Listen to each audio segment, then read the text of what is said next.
오늘 저는 봉독혈리 말씀 가지고 거짓과 속임수로 화평을 미워하는 세상 속에서 라는 제목으로 여러분과 좀 말씀을 나누겠습니다. 스가랴서 말씀이 오늘 아침으로 끝났습니다. 알고 계시나요? 네. 네, 매일 성경을 보시면 오늘 이제 스가랴 말씀이 끝나고 이제 8월이 마무리될 때까지는 이제 시편을 묵상합니다. 시편 120편부터 아마 134편까지 아마 저희들이 계속 묵상을 하게 될 텐데요. 오늘은 그 시작인 120편 말씀입니다. 내일 묵상 본문인데 오늘 함께 나누면서 우리에게 주시는 주님의 메시지를 좀 받겠습니다. 오늘 시편은 1절에 시인이 환난 중에서 여호와께 부르짖었더니 응답하셨도다 라는 믿음의 고백으로 시편이 시작을 합니다. 여기서 말하는 환난은 여러분 무엇을 말하는 걸까요? 여기에 환난은 우리가 일반적으로 생각하는 고난, 곤경, 역경 이런 것들로 번역이 되는 단어이기는 합니다만 이 단어에 조금 한 가지 흥미로운 뜻이 있어요. 좁은 곳이라는 뜻이 있습니다. 좁은 곳. 이 환난이라는 단어에 마치 이제 과거 요나가 큰 물고기 뱃속에 갇혔을 때 아주 좁은 곳에서 그가 옴짝달싹하지 못하고 3일을 지냈던 것을 좀 상상해 보시면 좀 이해가 되실 텐데요. 그런 의미입니다. 좁은 곳이라는 건 그겁니다. 내가 옴짝달싹할 수 없는 상황 속에 놓여 있다면 우리는 지금 환난 가운데 있는 거예요. 그렇게 환난이나 고난은 우리의 생각, 행동 그리고 우리의 감정을 아주 좁은 곳으로 몰아넣게 되죠. 그래서 다른 생각과 행동을 못하게 합니다. 왜요? 그 상황에만 몰입되게 만들어버리죠. 너무 힘드니까 그것만 그것만 바라보게 되지 않습니까? 여러분 근데 그럴 때 정말 우리에게 필요한 것이 뭐예요? 바로 기도입니다. 그죠? 그럴 때 바로 필요한 것이 기도예요. 기도는 우리를 옥죄고 있는 우리로 아무것도 보지 못하게 하는 그 환난에서 벗어나 하나님을 보게 하고요. 하나님을 만나게 해주고 고난으로 인해 한껏 좁아진 우리의 시야 또 우리의 마음이 아닌 하나님의 시선으로 이 상황을 바라볼 수 있게 해줍니다. 그래서 우리가 그런 환난을 만날 때 해야 될 것은 뭐예요? 기도입니다. 그러니까 환난에 그냥 있으면 그냥 환난에 매몰되어서 우리는 그 좁은 데 갇혀서 계속 헐떡이며 환난의 시간을 보내야 되는 겁니다. 그럴 때 누구 찾아야 돼요? 하나님을 찾아야 된다는 거죠. 예. 그래서 오늘 시인은 그렇게 나아가는 겁니다. 환난 중에 기도의 자리로 나아가 내가 하나님께 부르짖었다라고 얘기하는 거예요. 예. 그랬더니 하나님이 내게 응답하셨다. 성경은 우리가 겪는 모든 어려움을 고난이나 환난이라고 부르지 않습니다. 그죠? 성경에 나와 있는 환난들에는 다 분명한 이유가 있는데 시편 44편 22절에 나오는 것처럼 우리가 종일 주를 위하여 죽임을 당하게 됐다라는 표현이 있는 것처럼 여러분 주를 위한 고난이고 환난입니다. 성경에 우리가 겪는 모든 고난을 다 고난이다 환난이다 부르지 않고 성경에서 고난이다 환난이다 부르는 건 다 뭐를 의미해요? 주를 위해 당하는 것을 고난이다 환난이다 말합니다. 그렇다고 해서 성경은 그럼 우리가 주를 위하지 않고 그냥 인생에서 겪게 되는 삶에서 겪게 되는 고단함 곤고함에 대해서는 관심이 없느냐? 그렇지 않습니다. 아예 침묵하지는 않으세요. 마태복음 6장 8절의 말씀에 예수님께서 이렇게 말씀하셨죠. 하나님은 우리의 쓸 것을 다 아신다라고 얘기했고요. 우리를 고아처럼 버리지 않으실 거다라고 분명히 말씀하셨기 때문이죠. 여러분 믿으십니까? 하나님이 우리를 고아처럼 내버려 두지 않으시고 우리와 함께 하심을 믿으십니까? 여러분 오늘 그래야 오늘 이 밤이 우리가 의미가 있는 거예요. 그래서 우리가 오늘 이 자리에 찾아 나온 의미가 있는 거죠. 여러분 주님이 살아계심을 온전히 믿으십니까? 확실하게 고백해 보세요. 여러분 우리 주님 살아계십니다. 네, 우리 주님이 살아계심을 이게 우리의 삶에 저는 요즘에 이걸 되게 많이 묵상해요. 하나님이 살아계시다는 게 내 삶에 어떤 의미인가. 너무 막연할 때가 많지 않습니까? 그죠? 우리가 하나님에 대해서 너무나 막연하게 고백할 때 있어요. 하나님이 전능하시고 하나님이 살아계시고 하나님은 위대하시다라고 고백하는데 그것이 우리의 삶에서 실제적으로 어떻게 경험되고 있는지는 별로 관심이 없어요. 그냥 그렇게 고백하고 마는 거죠. 여러분 그것이 여러분의 삶에 늘 일상이 되어지기를 주의 이름으로 축복합니다. 하나님의 살아계심이 하나님의 전능하심이 일상처럼 경험되는 거죠. 그래서 어떤 목사님 예전에 그런 말씀하셨잖아요. 믿는 자에게는 기적이 삶이 된다. 그죠? 믿는 사람에겐 기적이 삶이 되는 그런 은혜가 여러분과 저에게 있길 소망합니다. 그래서 우리 믿음의 사람들은요. 인생이 고단하고 힘들 때 주를 위한 것과는 상관없이 고단하고 힘들 때 세상에서 위로와 안식을 찾으면 안 돼요. 누구에게요? 우리에게 있어야 할 것을 다 하시는 주님 안에서 주님이 주시는 위로와 안식을 찾고 누려야 되는데 그게 뭐다? 그 방법이 뭐다? 기도다. 그래서 물론 대천덕 신부님은 기도가 노동이다라는 표현을 했습니다만, 여러분 기도가 여러분의 안식처가 되고 기도가 여러분의 피난처가 되는 그런, 기도가 여러분의 쉼터가 되는 그런 은혜가 있으시기를 주 여러분을 축복합니다. 저는 그런 걸 소망합니다. 여러분들 이렇게 길 가시다가, 교회 앞에 지나가시다가 그냥 지나가지 마시고 열쇠 가져오셔서 잠깐 들어와 주님 앞에 인사도 좀 하고 가시고, 그죠? 잠시 들어와서 주님과 대화도 좀 하고 가시고, 그런, 예전에 저희 그랬던 기억이 나는 것 같아요. 저희 중고등학교 시절에 저희 중등부 고등부 친구들이 지하 기도실이 교회에 있었거든요. 그 기도실에 등교하다가 아이들이 들려서 10분 정도 기도하고 가고, 또 하교할 때 그 기도실에 와서 기도. 그래서 어느덧 그게 끝나고 기도 모임이 됐어요. 중고등부의 기도 모임이 돼서 거기에 하교하고 몇 시까지 만나자.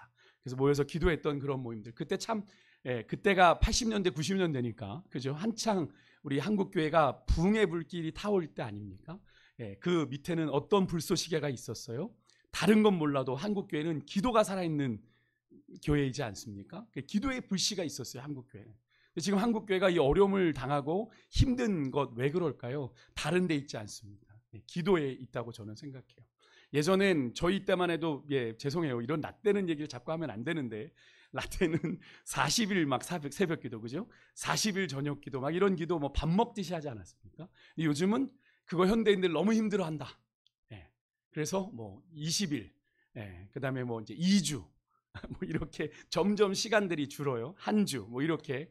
그것도 감지덕지다, 이렇게 목사님들이 말합니다. 참 약간 아이러니하죠. 그것도 감지덕. 누구 입장에서 감지덕지입니까? 그 표현이 누구 입장에서 감지덕지인 거예요? 목사 입장에서 감지덕지죠. 일주일 성도들 와주는 게 어딘데. 목사 입장에서 감지덕지지만, 여러분 하나님 입장에서 그게 감지덕지입니까? 여러분, 우리가 하나님을 너무 구차하게 만드는 신앙생활을 하고 있지 않나. 요즘 저는 그런 생각을 요즘 좀 해봅니다. 하나님을 믿는 것이, 우리가 하나님을 믿고 하나님의 자녀로 살아가는 것이 은혜이지 아니면 우리가 그렇게 살아주는 겁니까? 여러분 어떠세요? 여러분 예수님 믿어주시는 거예요? 내가 바쁜데 일주일에 내가 한 번 시간 내서 예배 와주잖아. 혹시 그런 마음 가지고 계시지 않습니까? 여러분 요즘 현대 그리스도인들이 그런 마음이에요. 내가 일주일에 한 번 오는 것도 얼마나 큰 일인데. 여러분 그렇게 예수님 믿는데 그 삶에 여러분 그 예수님으로 말미암는 역사가 일어날까요? 그 삶이 과연 주님이 그 삶의 주인 되신 삶일까요?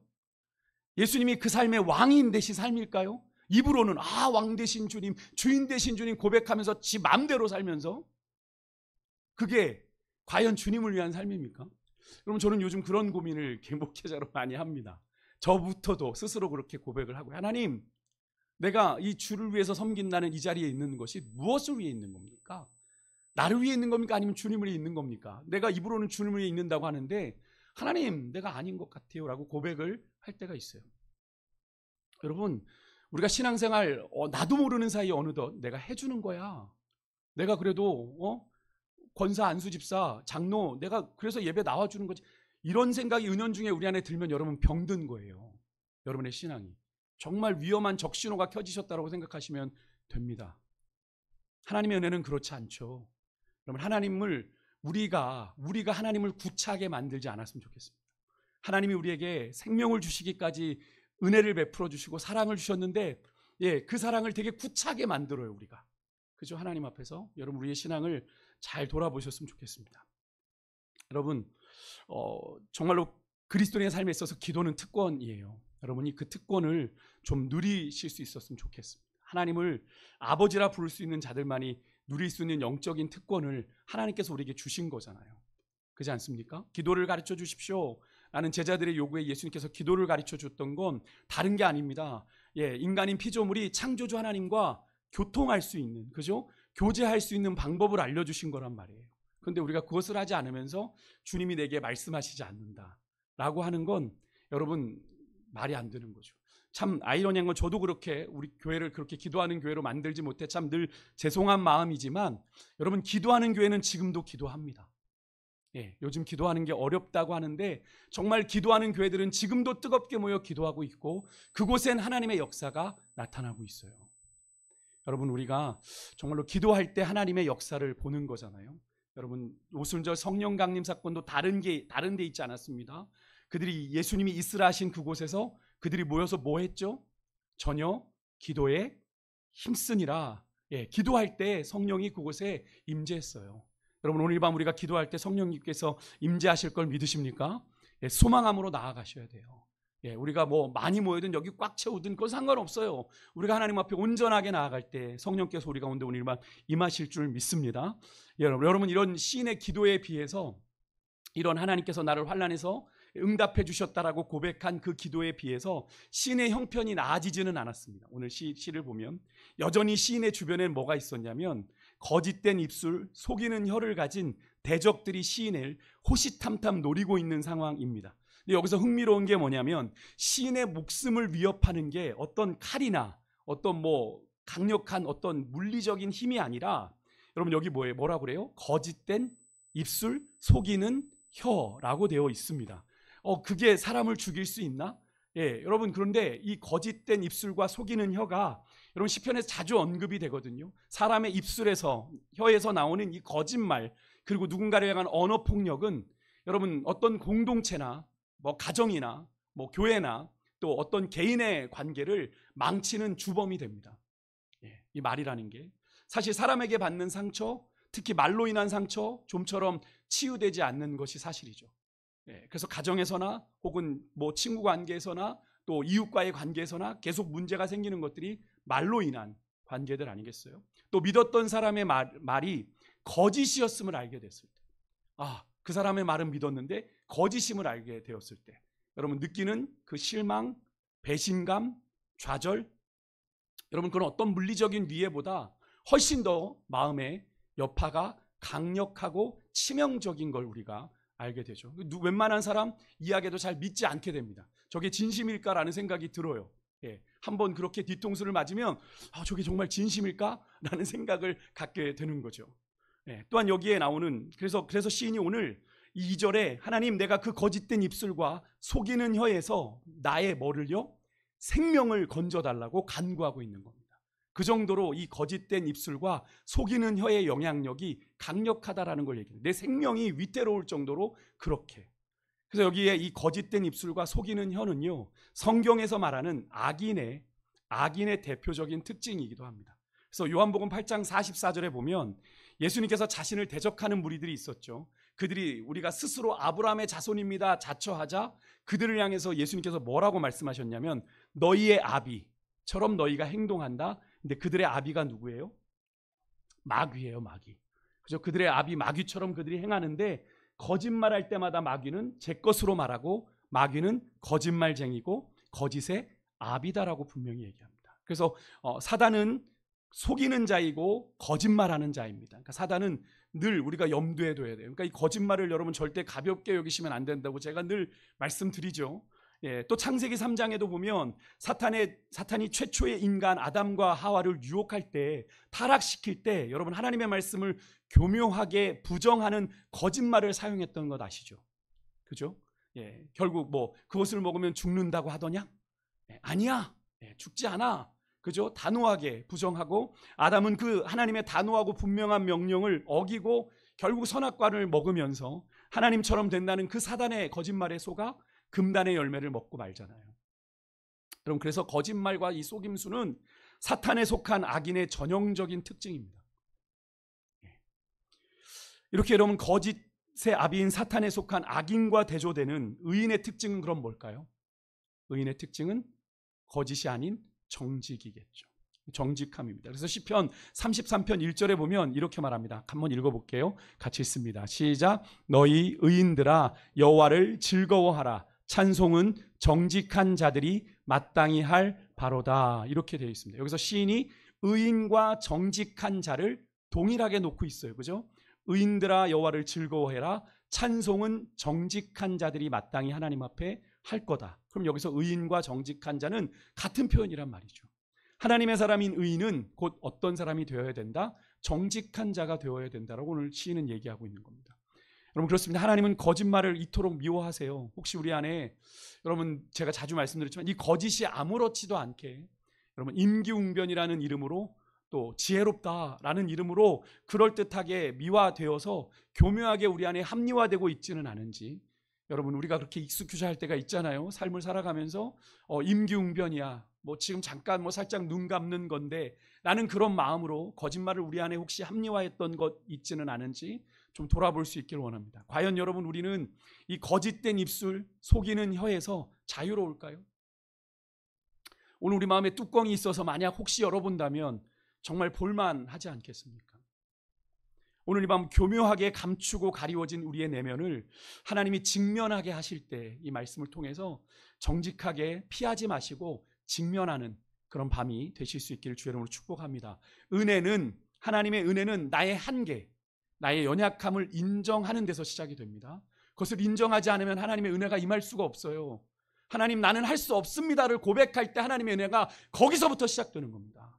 여러분, 하나님 앞에까지도 체면을 차리고 하나님 앞에까지도 자존심을 부리는 분들이 있는데요, 제일 은혜 못 받는 분들이 그런 분들이에요.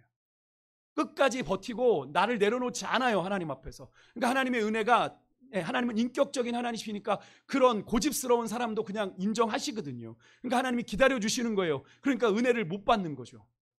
마음을 열어야 되는데, 하나님, 내가 이런 한계가 있는 존재입니다. 나는 이런 연약함이 있는 존재입니다. 하나님, 긍휼히 여겨 주십시오라고 인정하며 나아갈 때 하나님의 은혜가 시작되는데, 그걸 하지 않는 거죠. 여러분, 버팅기면 수술을 못 하잖아요. 그죠? 병원에서도. 여러분, 오늘 이 밤 우리의 연약함, 한계가 느껴지신다면 내가 인정하고 싶지 않지만 그것을 인정하고 하나님이 직면하게 하실 때 왜 보여주시는 거예요? 내가 그 부분을 오늘 만질 거야 라고 하시는 말씀이니까 그것을 여러분이 내려놓는 그런 은혜가 있길 소망합니다. 여러분, 하나님의 자녀된 우리는 분명히 거짓을 경계해야 될 뿐 아니라 어떤 상황 속에서도 정직함을 잃어버리지 말아야 됩니다. 그것이 바로 하나님이 인정하는 의인의 삶입니다. 다시 본문으로 와서, 그런데 이 시인의 현실이, 시인이 믿음으로 선포한 하나님이 내가 하나님께 부르짖어 내게 응답하셨다라고 하는 그 믿음의 선포와는 다르게 여전히 거짓된 입술과 속이는 혀가 난무하지만, 시인은 이미 1절에서 고백을 했잖아요. 믿음의 선포를. 내가 하나님 앞에 부르짖었고 하나님께서 내게 이미 응답하셨다고 확신에 찬 고백을 했기 때문에 그는 그의 대적인 이 거짓된 입술과 속이는 혀에게 3절과 4절에 이런 선언을 합니다. 장사의 날카로운 화살과 로뎀나무 숯불을 너에게 주겠다, 이런 선언을 해요. 여러분, 이게 무슨 말일까요? 좀 비유적인 표현입니다. 이 말은 시인이 대적이 화살을 맞고 엎드러지며 로뎀나무 숯불 같은 뜨거운 심판을 당하게 될 거다.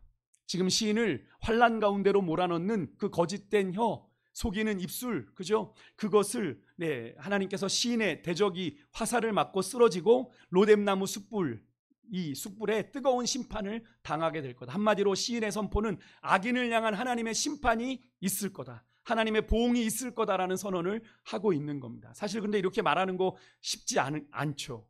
왜요? 현실은 아직 그러지 않으니까. 사람들이 이렇게 큰 소리 치다가 나중에 안 되기라도 하면, 패하기라도 하면 더욱 망신당할까봐 함부로 이런 승리를, 믿음의 승리를 장담하기가 쉽지 않은데, 시인은 하나님이 의인을 지키시고 의인의 간구를 반드시 들으신다는 걸 확신했기 때문에 이렇게 담대한 믿음의 선포를 여러분 할 수 있었던 건데요. 여러분에게도 이런 믿음의 확실한 선포가 있을 수 있기를 주의 이름으로 축복합니다. 하나님은 의인의 간구 외면하지 않으십니다. 하나님은 의인의 간구 반드시 응답하십니다. 믿으십니까? 우리의 계산대로 응답하시지 않지만 하나님은 반드시 응답하신단 말이에요. 여러분, 하나님은 반드시 우리의 기도를 들으시고 반드시 심판하세요. 그러하기 때문에 여러분, 우리가 기도한 다음에는 믿음으로 행해야 됩니다. 믿음으로. 오늘 시인이 그랬잖아요. 현실은 바뀌지 않았습니다. 그런데 믿음으로 선언하잖아요. 대적을 향해, 너를 향해 날카로운 화살이, 로뎀나무 숯불이 너에게 임할 거다라고 선언하지 않습니까? 오늘 우리가 마무리했던 스가랴 14장을 보세요. 마지막 14장은 여호와의 구원을 상징하는, 여호와의 승리를 상징하는 여호와의 날이 이르리라라는 선언과 시작이 됩니다. 여호와의 날이란 이 구약의 되게 중요한 신학적인 주제인데요. 그것은 이겁니다. 하나님의 구원이 임하는 날, 하나님이 승리하시는 날을 의미해요. 근데 그 날이 임한다고 이야기하면서 뭘 예언이 되고 있냐면, 당신의 택한 백성과 예루살렘을 공격했던 이방 나라들에 대한 심판이 선언이 되고 있는 걸 우리가 보게 되거든요. 심판과 그들을 향한 재앙이 담겨 있어요. 여러분, 이 스가랴 예언의 말씀이 여러분 신약에서는 요한계시록에서 우리가 다시 확인하게 되죠. 주님이 새하늘과 새 땅을 가지고 이 땅에 오시는 그날에 하나님께서 마지막 심판을 하시잖아요. 백보자 심판을 하시지 않습니까? 그래서 여러분 그때 어떤 기준으로 심판이 되는지 한번 보십시오. 요한계시록 21장 8절과 27절 우리 연이어서 같이 읽는데 여기에 거짓말하는 자에 대한 분명한 너무나도 무서운 심판이 선언되고 있어요. 여러분 확인하겠습니다. 같이 읽겠습니다. 시작. 그러나 두려워하는 자들과 믿지 아니하는 자들과 흉악한 자들과 살인자들과 음행하는 자들과 점술가들과 우상 숭배자들과 거짓말하는 모든 자들은 불과 유황으로 타는 못에 던져지리니 이것이 둘째 사망이라. 여러분 둘째 사망이랑은 마지막 끝입니다. 둘째 사망은 마지막 사망이에요. 마지막 끝이에요. 더 이상의 기회가 없는 걸 말합니다. 다 27절 있습니다. 시작. 무엇이든지 속된 것이나 가증한 일 또는 거짓말하는 자는 결코 그리로 들어가지 못하되 오직 어린 양의 생명책에 기록된 자들만 들어가리라. 아멘. 주님 분명히 말씀하십니다. 우리가 소위 말해 천국에 들어가는 자 누가 들어갑니까? 어린 양의 생명책에 기록된 자들이 들어가지만 못 들어가는 자들이 있어요. 못 들어가는 자들 중에 누가 있어요? 거짓말하는 자가 있어요. 거짓말하는 자 들어가지 못해요. 우리가 별로 대수롭지 않게 여기잖아요. 거짓말쯤이야.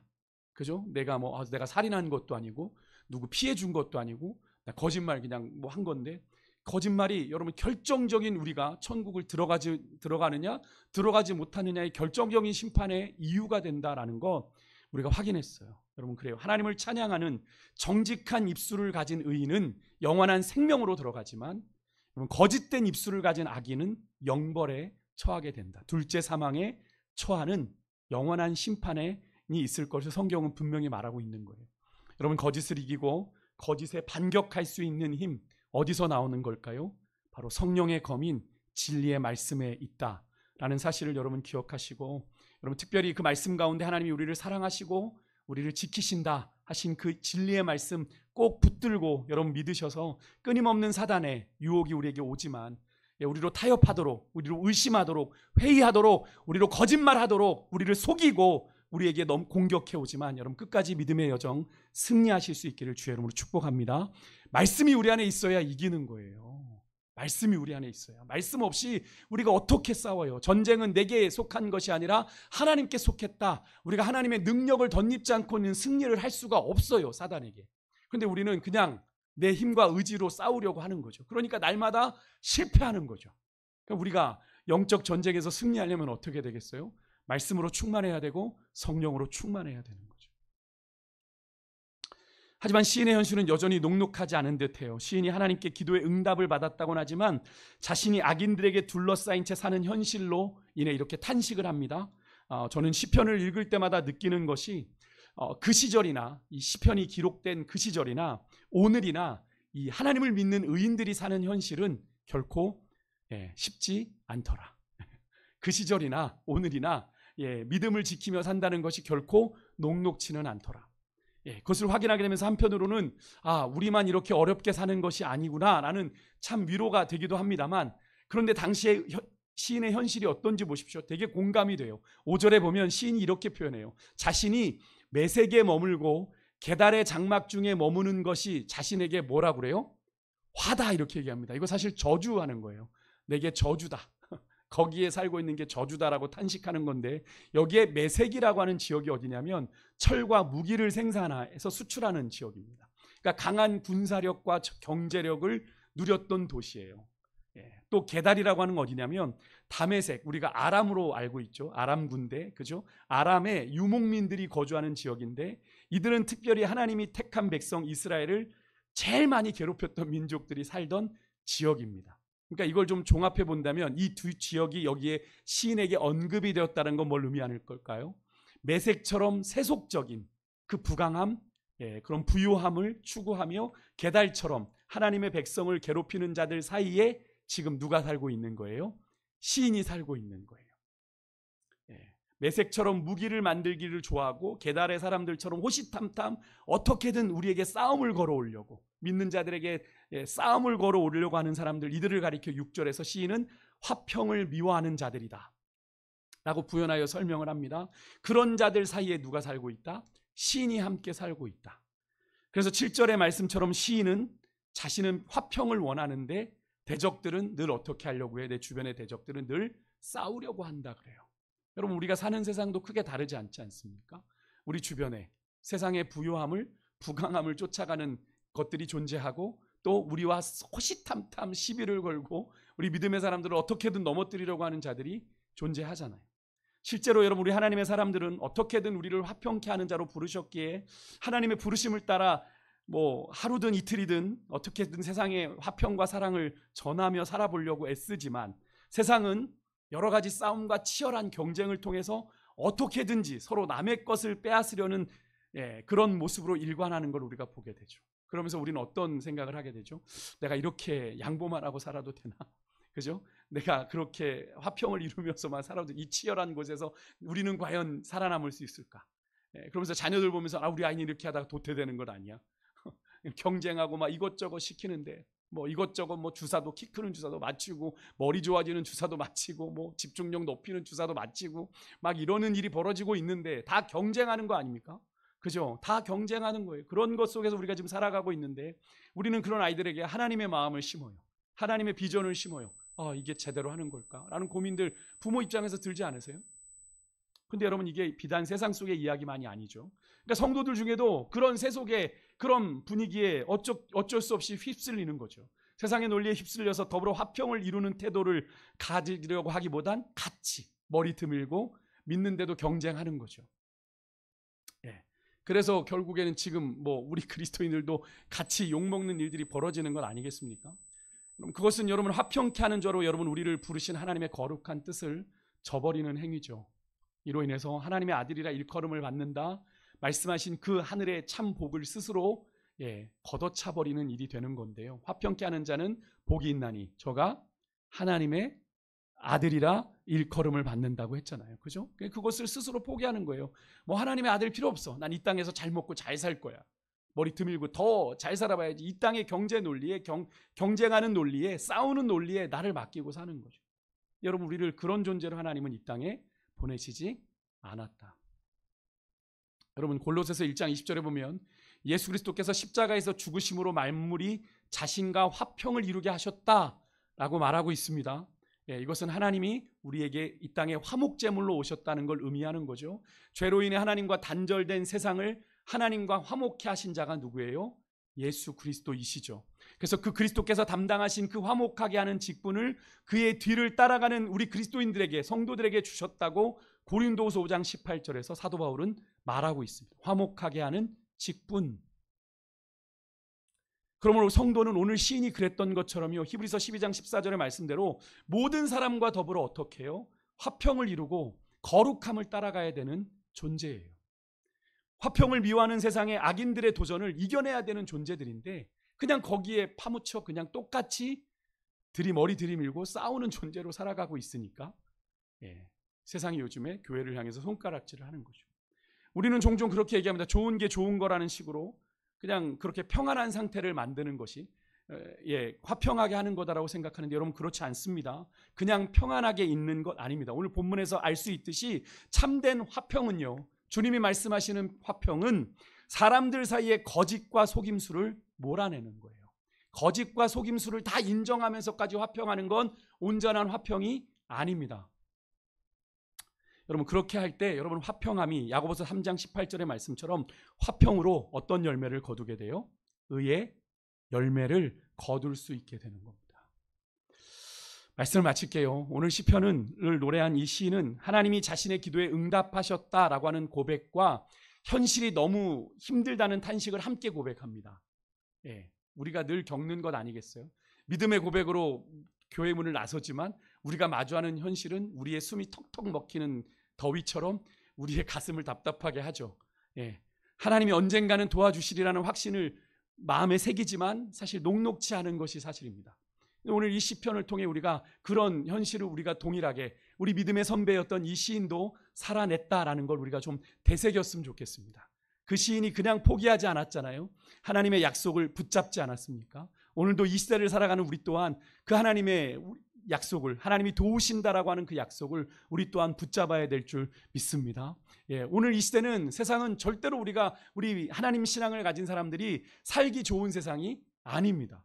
근데 여러분, 이 사실은 예수님이 이미 2000년 전에 얘기하지 않으셨습니까? 너희가 세상에서 뭘 당하나? 예, 환난을 당하나. 환난이 좋은 건 아니잖아요. 아까 제가 서두에 말씀드린 환난이라는 건 좁은 거거든요. 그죠? 우리를 옥죄어오고 우리를 옴짝달싹하지 못하게 하는 그런 세상 속에서 여러분, 우리가 믿음을 지켜나간다는 게 결코 녹록치가 않은데, 여러분, 이런 이 세상을 살아가면서 오늘 이 시편의 고백을 우리가 하나님 앞에 드릴 수 있기를 간절히 소망합니다. 이 시인의 고백이 여러분과 저의 고백이길 원해요. 탐욕으로 가득한 세상에서 하나님 화평을 전하는 삶이 결코 녹록지 않고 힘이 들더라도 하나님, 내 기도에 반드시 응답하시지 않습니까? 내가 믿음의 선한 싸움 끝까지 싸워내게 도와주십시오. 안 되니까, 다 그러니까 나도 적당히 세상과 발맞춰 살아가고 말래. 근데 여러분, 그러다가 언젠가 주님이 심판하자 하시면 뭐라고 하실 거예요? 세상 다 그랬잖아요 라고 얘기하실 겁니까? 여러분, 세상 다 그런 길로 가면 망합니다. 그죠? 예수님 분명히 말씀하셨습니다. 넓은 길은 많은 사람이 찾는 길이에요. 그죠? 예, 넓고, 예, 그 길은 넓어 멸망으로 달려간다. 많은 이가 찾는다. 근데 좁고 주님 따라가는 그 길은 찾는 이가 적다고 그랬어요. 여러분, 우리가 믿음의 길을 걸어가는 건 결국 대세가 아닙니다. 여러분, 우리가 대세를 따라가려고 하면 안 되고요. 이 시대에 우리는 소수지만 주님의 길을 묵묵히 따라갈 때 우리의 삶 가운데 하나님의 역사가 이루어지게 되는 줄 믿습니다. 우리 그런 소망을 좀 가지고요, 이런 찬양을 좀, 아까 우리 마지막 불렀던 찬양을 함께 불렀으면 좋겠습니다. 낮엔 해처럼 밤엔 달처럼, 예, 우리가 그렇게 마음에 먹지만 그렇지 못한 우리의 모습을 하나님 앞에 고백하며 우리 기도의 자리로 나아갑니다.